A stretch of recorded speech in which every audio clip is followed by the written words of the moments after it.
আমি তো সেই 70-এর দশক থেকে দেখে আসছি এটাকে। আমি 80-র দশকে ঢুকেছি, 80 সালে ঢুকেছি এখানে। এর সঙ্গে নানানভাবে আমি জড়িত। আমি প্রযোজক থেকে মহাপরিচালক পর্যন্ত দায়িত্ব পালন করেছি।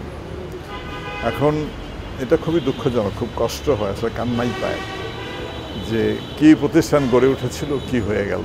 আমি ভাবতেই পারি না যে এরকম ক্ষতবিক্ষত চেহারা দেখবো টেলিভিশনে কোনোদিন।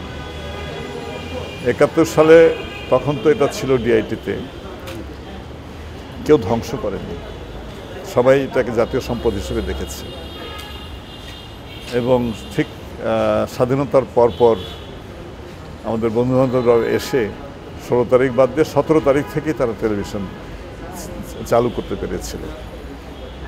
আর এখানে আজকে স্বাধীন দেশে কি হলো এটা ভাবতেই পারি না। আমি মনে করি না যে এরা দেশপ্রেমিক।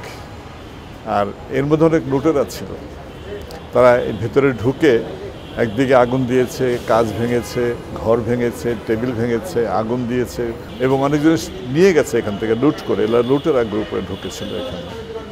কাজেই এদের প্রতি সিম্প্যাথি দেখানোর কোনো সুযোগ অন্তত আমি দেখি না, যারা এইখানে ঢুকে কাজগুলো করেছে।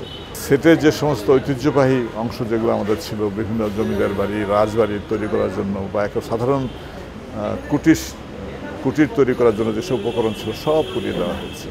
এটা খুবই দুঃখজনক। আমি তো নিন্দা জানাই। আমি চাই যে এই ধরনের মনোবৃত্তির থেকে এই দুর্বৃত্তরা মুক্ত হোক এবং তাদের বিরুদ্ধে যে আইনগত ব্যবস্থা নেওয়া সেটা নেওয়া হোক, কিন্তু এই মানসিকতার জন্য পরিবর্তন ঘটে সবার মধ্যে, এটাই আমি চাই।